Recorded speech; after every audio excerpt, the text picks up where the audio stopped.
Okay, so this is section 15.5a, video 2. So the first part we talked about how to find the center of mass, or the centroid, in basically one dimension. So you just add up the masses times the location of the x value, and then you divide it by the entire mass, and you'll have the center of mass. In 2 dimensions, it's really a very similar concept. So now we're going to have some kind of a surface which is on the xy plane, or something parallel to the xy plane. So let's say that we've got something that maybe looks like this. Let's actually make this one down a little bit further. And then at the end of each one of these corners, we have some kind of a mass associated with it. So we'll say that this one here is mass 1, this one here is mass 2, and that one down at the bottom right there is mass 3. It's going to be associated with some kind of an x and y coordinate. So we're going to have, and we'll just call this one x1, y1, just associate it with the mass number, x2, y2, and then x3, y3. Well, you're going to have some kind of a centroid based upon those masses and their ordered pairs now, not just one single x value. So you're going to have some kind of a centroid that I'm kind of guessing here. I don't really know where this is going to be. That might be there, and it looks like there is, I don't know, really just depends on how big the masses are, but for what we're doing right now, we're just going to say that that's where your centroid is. And again, the idea behind this is that is the place where if you could put a fulcrum right below that at that one point, if you could just balance it at that one point, this whole thing, this two-dimensional surface would balance on that fulcrum. So what we would have is we would actually have moments of a system. So we have the moments of the system.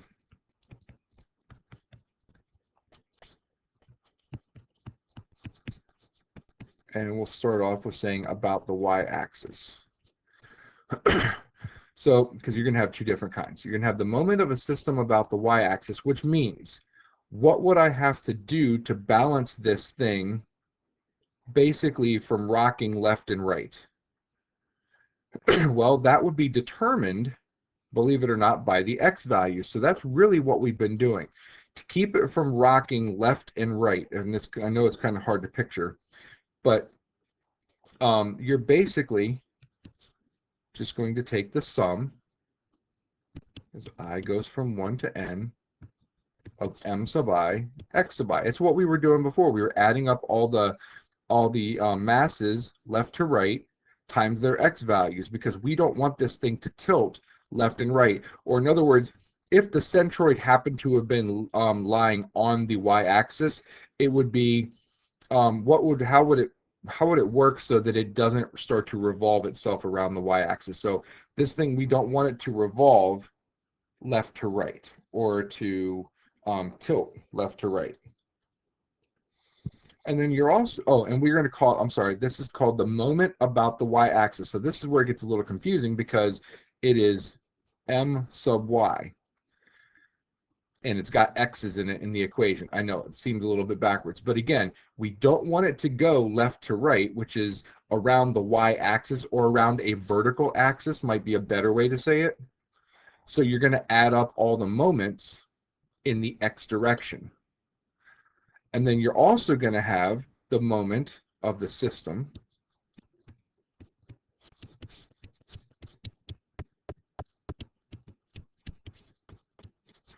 about the x-axis. Or probably a better way to say it would be around a horizontal axis. Well, that one, of course, is called the moment sub x, because it's around a horizontal or x-axis. And as you might expect, it's going to be taking all the masses times their y values, because now we've got to go vertically so that we keep this thing from rocking around a horizontal axis.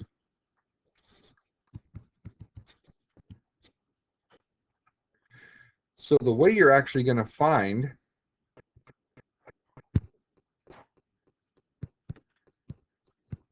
your center of mass two-dimensionally, it will now be an ordered pair, x bar, y bar, which is x bar is the moment of y divided by the mass, comma, the moment sub x divided by the mass.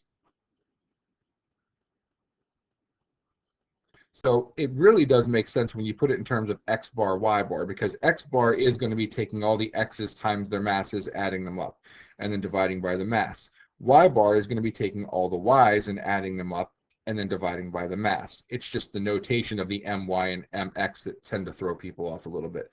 But that's it. That's all there is in 2 dimensions. So it's really the same thing that we did in 1 dimension. We're just throwing an extra variable in there now, so we have to do it as an ordered pair as opposed to just one single value. So let's go ahead and actually do an example. Go to the next page. All right, now again, I will sketch this, and I'll do my best to make it so that we can see the actual x and y values here, and I'll try and label them for you anyway, just to make sure. So let's see, that'll be 1, 2, we'll go 2 in each direction on the y-axis for now, and then we'll go out 1 here in the left x direction, and we'll go 1, 2, 3, I guess, in the y direction.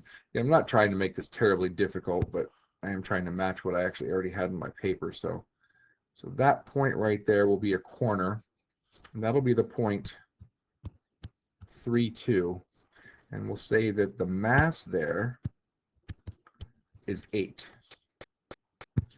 And then over here, we're going to have a point at the corner. We're going to say that's at the point -1, 1. And we'll say that the mass there is 3. And then we're going to have our third corner of this thing. And by the way, these do not always have to be triangles. It's just what we're starting off with, at 2, -1.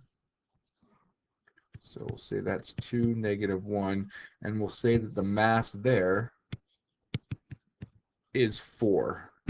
Let's go ahead and just sketch the triangle in between here.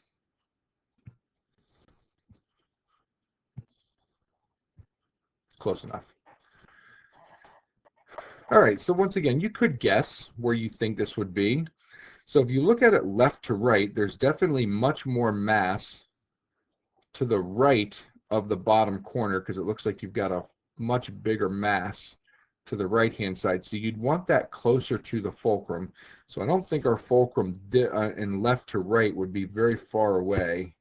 It's probably not too far from that right hand, I'm sorry, the bottom corner. And then let's see, top to bottom, I've got a mass of 4 at the bottom, and I've got a mass of almost 11 towards the top of this thing. So again, we probably want it to be pretty close to the upper part of this. So if I kind of sketch where I think it would be, I think it'll be just below that dot, somewhere in that range. I'm guessing. I have no idea. We're going to find out. But to me, that would be a logical guess, somewhere in that area. Let's see if that's true or not.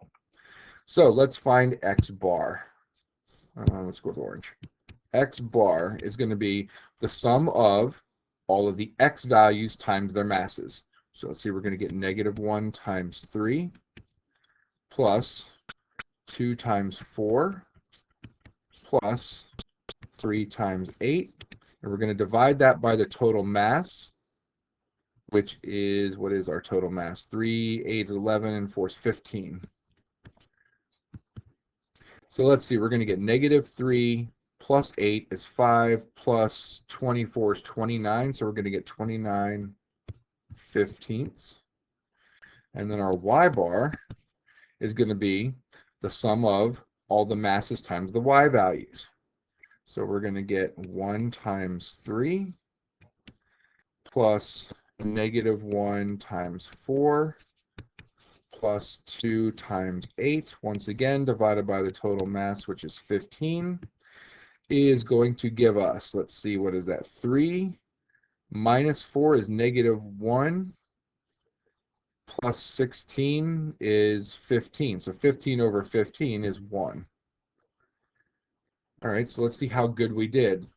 X bar and Y bar should be at the point, 29 fifteenths, comma 1. 29 fifteenths is almost 2. So I did a pretty good job, it looks like, there.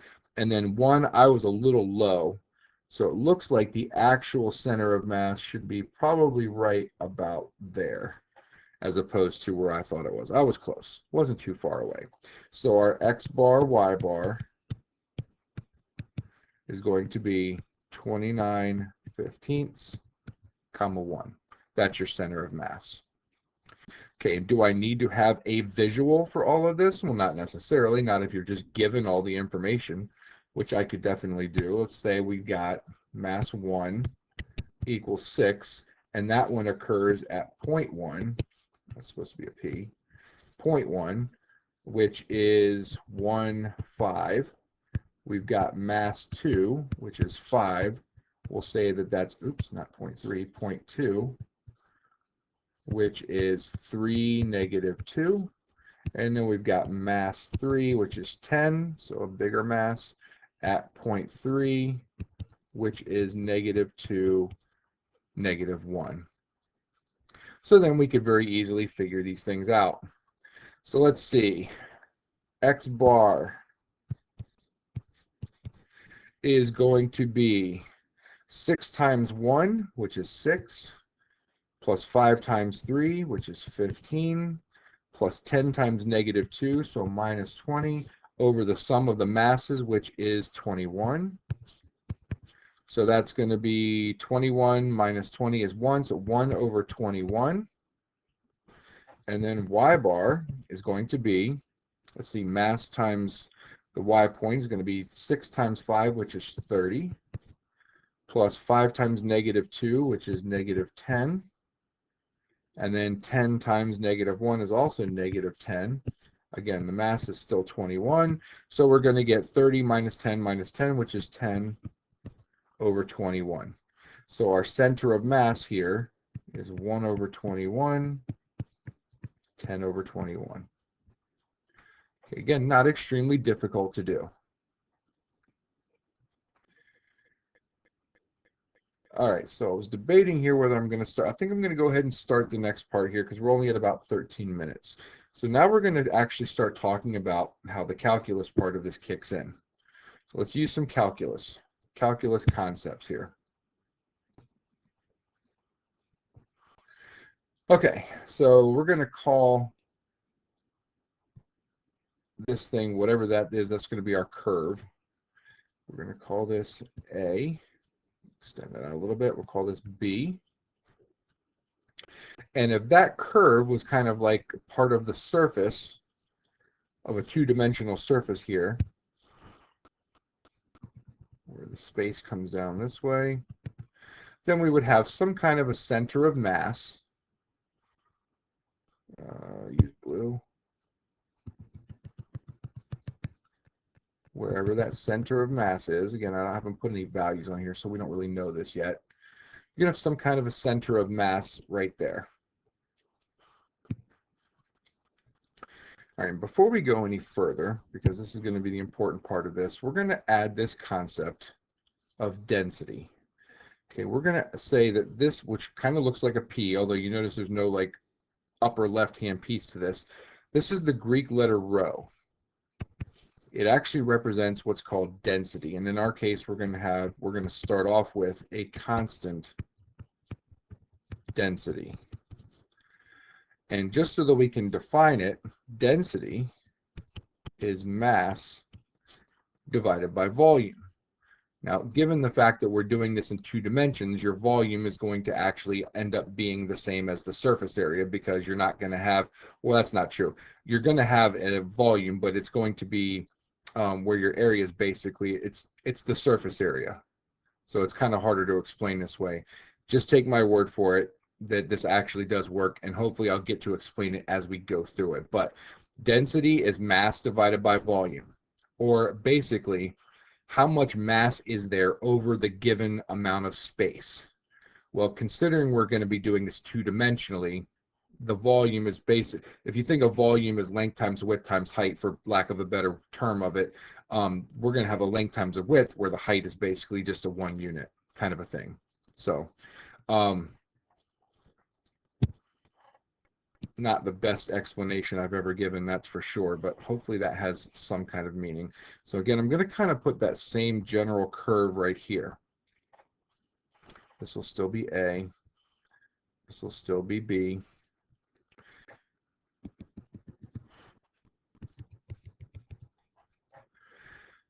Okay, so now what we're trying to do is we're trying to determine, again, kind of this center of mass idea, but now we have this density that's going to be added in. So now we're going to give this mass or this surface some kind of a density. Well, the idea is if we want to find the center of mass, your x bar sub I is going to be x sub I plus x sub I minus 1 over 2. Now, if you think about it, what does that mean? I'm taking an x sub I, I'm adding the x sub I prior to it, and then I'm dividing it by 2. That's really giving me an average of 2 x sub i's. Well, what are these x sub i's that we're talking about? Well, if we take and we kind of partition this space into equivalent approximating rectangles. So like right here, see if I can do this. Like right here, if we were to kind of take the midpoint and create a rectangle using our old midpoint formula concept, and we're going to call the first one right here, this will be our x sub I minus 1, and that one would be our x sub I. If we were to use the middle of those two things right there, that's going to be our x bar sub I. It's going to be the average of the two x sub i's. So it'll be the center of mass of the two x sub I values that we're adding up. And that would occur right there. And the good thing about that is it's also going to give us the height of that specific rectangle, which would be the function evaluated at x bar sub I. So what is the point of all that? Well, area of a rectangle, we know. Area of a rectangle.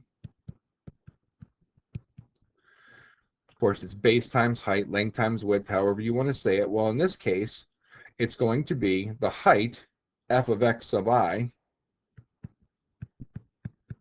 excuse me, f of x bar sub I, times the distance in between the two x's, which is just a delta x.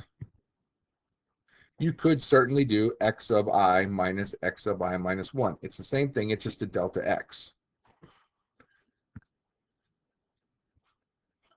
So if I want to find the mass of this given thing right here, we would take that specific rectangle, or all the specific rectangles, x sub I, x bar sub I, excuse me, delta x, I keep forgetting to say the bar part. But then I'm going to have to multiply it by the density. Why would I have to do that? Well, let's look at this equation. If I want to find the mass, I need to take the density and multiply it by the volume. But again, this is two-dimensional, so it's really the same thing as the area of the rectangle. But that's just one rectangle. This represents one rectangle, or the mass of one specific rectangle. The one that I have in red there specifically could be the one that we're looking at. I want to find all of those rectangles added up. So I want to make them infinitely thin and then add them up, which means I'm going to integrate from A to B all of my rho, and we're just going to replace the x sub I with f of x, because when you start to do all of them, it just becomes the function.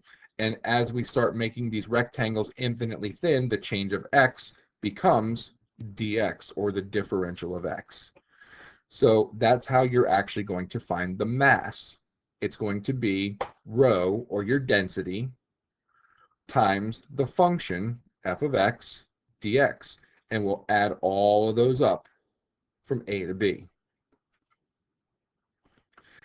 All right, now let's talk about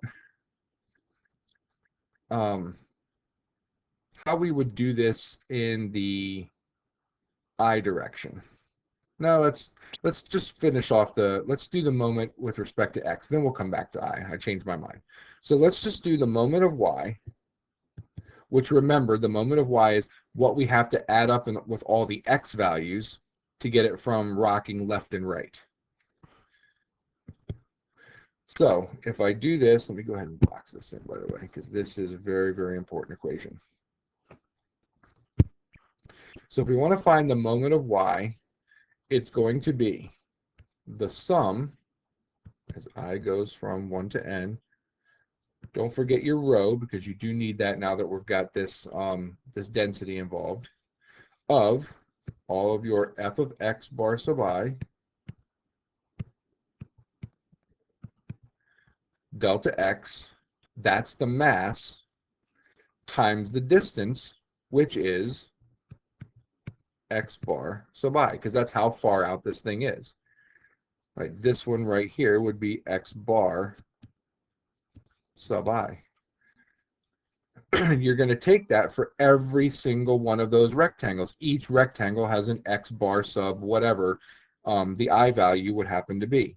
So this represents the mass, and this is the distance. And remember that it's mass times distance, which is going to give you the moments. Well, if I want the full moment of y, or adding them all up, I'm going to sum all of them. So we'll go ahead and put this into an integral, which is going to be the integral from a to b of the distance from the origin out to the right, which is that x sub I. It's just going to be an x value, times your function, f of x, and then again the delta x becomes dx. And don't forget the rho part, but it's a constant, so we can pull the rho out to the front. So this would be how you would find the moment with respect to y, or the center of mass in the x direction. All right, now let's talk about how we find the moment of x. And I think what I'm going to do is I'm going to give you the formula first, and then we're going to kind of go back up to our graph and look at it just so we can see what that looks like. So the moment of x, it's going to be a sum. Now remember, this is the sum of everything that would be vertical, up and down, because we're trying to do this so that it would balance around the x-axis. So it's still going to be your rho, because that doesn't go away. It's going to be f of x bar sub I delta x times 1/2 f of x bar sub I. Oops, forgot my x there. So this part still represents the mass. This hasn't changed. But this part has to be the distance, and it has to be the distance in the y direction. Well, so like, why is it 1/2 of f of x sub I? Well, think about it. The distance from here to here is f of x sub I.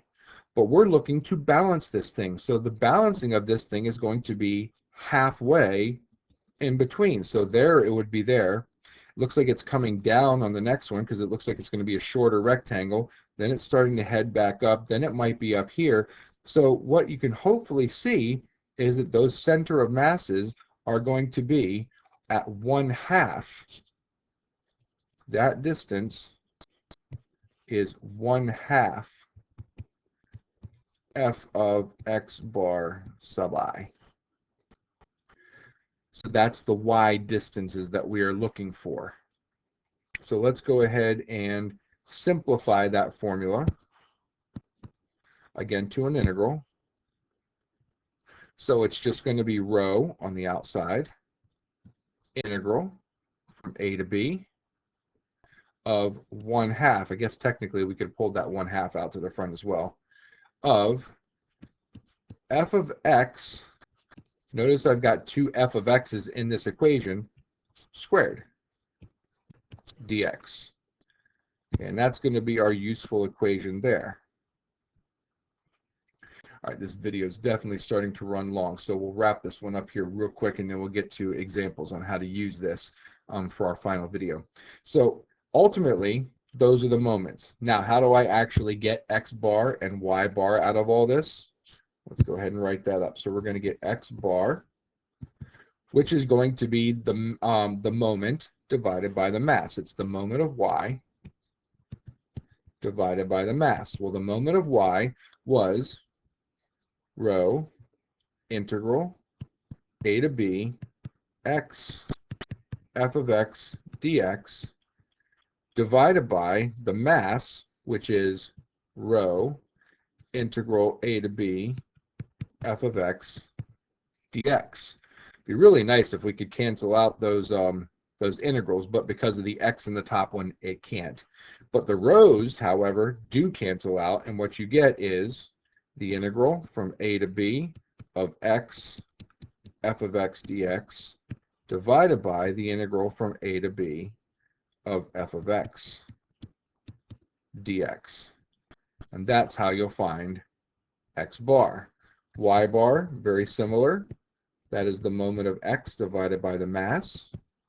So the moment of x is rho integral a to b 1/2 f of x quantity squared dx divided by the mass, which is rho integral a to b of f of x dx.